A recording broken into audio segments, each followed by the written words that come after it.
there boys and girls, Brucie here with the second part of my pedalboard challenge. The challenge being to see if I can gig with just this pedalboard in this tiny little case. That's all I take, this tiny little case, pedal train nano, and of course the amplifier box, well sorry, the Atomic Amps amplifier box. And yes, as if you haven't seen the first video in this series, please do go back and check it out. I do have a Helix. This isn't to replace the Helix. This is ideally maybe for a teaching scenario where I want to get away with it, or smaller gigs. And also, I have the Helix. I'm really fortunate to be able to have this as well. And what I see this is my mix and match board, because this is the best of both worlds. I've got my amp modeling, awesome, and I can use some of my favorite effects pedals as well, having the best of both worlds, which again I know I can do with the Helix. But I'm not dissing the Helix. This is not a criticism about the Helix. This is just an experiment for me. And I want to see if I can do a whole gig with just this little box, some of my favorite pedals. So what's the challenge? What is my challenge now? Well, I'm going to try and create a whole series of different boards that I can use, mixing and matching.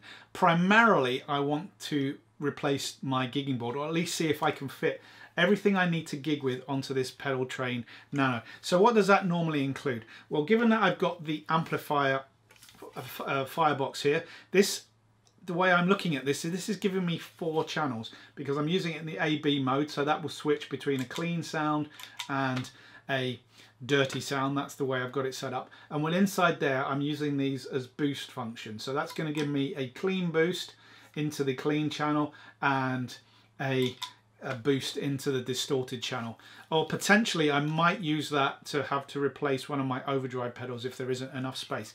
So how ambitious am I going to be? Well, first of all, the first pedal that I'm probably going to have on there, because I just can't get away with using it, is a Polytune.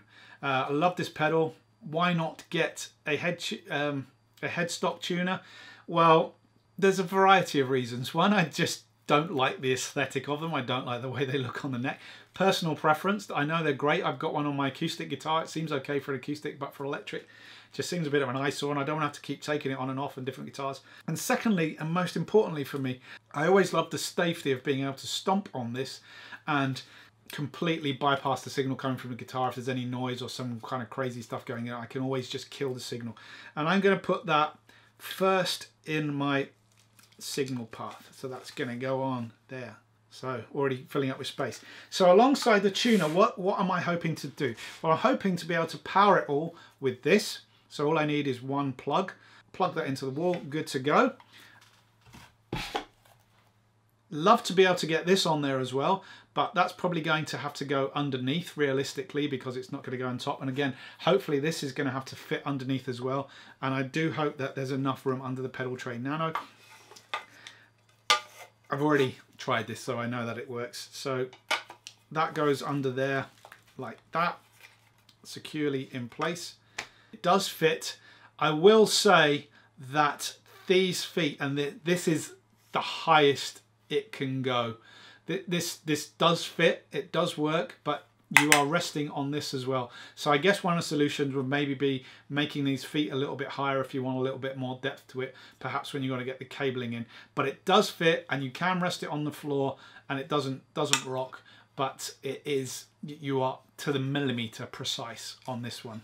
What other pedals do I need to replace my set? Well, there is a Flashback Mini, and as what you'll notice, I'm going to try and make this all from mini pedals.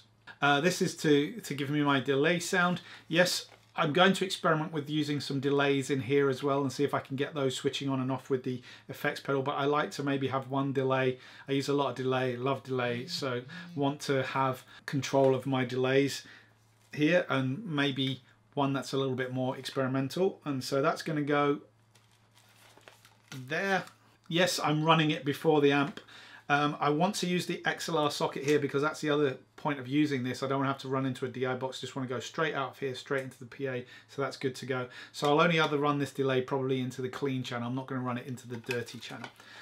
What are the other pedals I want to use? Well, I'd love to, this is best case scenario, but I don't think it's going to fit my POG. I'd like my wah, so I've got the Mua water as it's called. I'm hoping this is going to work. I haven't really tried this out yet. It's to replace a wah pedal, my big wah pedal, which obviously would never fit. No idea how this is going to work, but curious to find out. So I've got a wah. Phaser. I'm not a big modulation user, but I do like phase. And what I'll say at this point in time, this isn't a criticism, and I did order the Phase 95 just before Christmas. We're coming up to, they didn't have them in stock.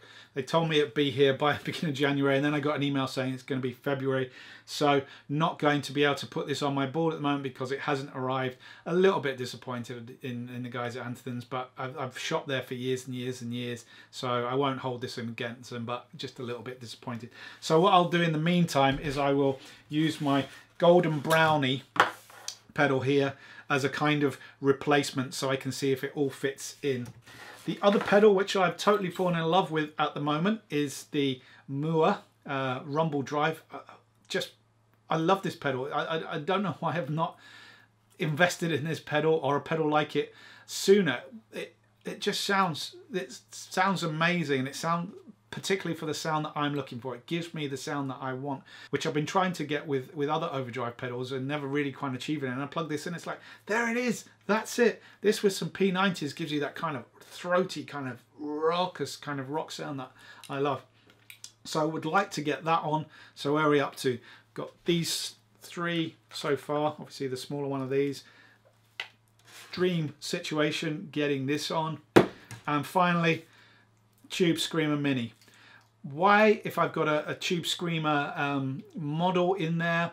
Well, that's part of the thing I want to try and experiment with the AmpliFirebox when I get it all sorted out and plugged in, and I do a review on that. Maybe I can replace one of these overdrive pedals. But at the same time, I like to gain stage. That's one of the things I like doing. And I'd just like to think I could put this on the board as well. So my challenge at this point is, can I fit all of these, the power supply, get it all powered up with all of these pedals? Watch this space. Hi there, boys and girls. Brucie here. Just wanted to say a massive thank you for checking out my channel. Please do subscribe if you like what you see here. Please do fire away any questions you might have. More than happy to answer them. And if you are in the mood, please do check out my guitar creativity book, which has a whole wealth of information on ways that you can be creative and develop your technique and develop your playing in new and interesting ways. Catch you later.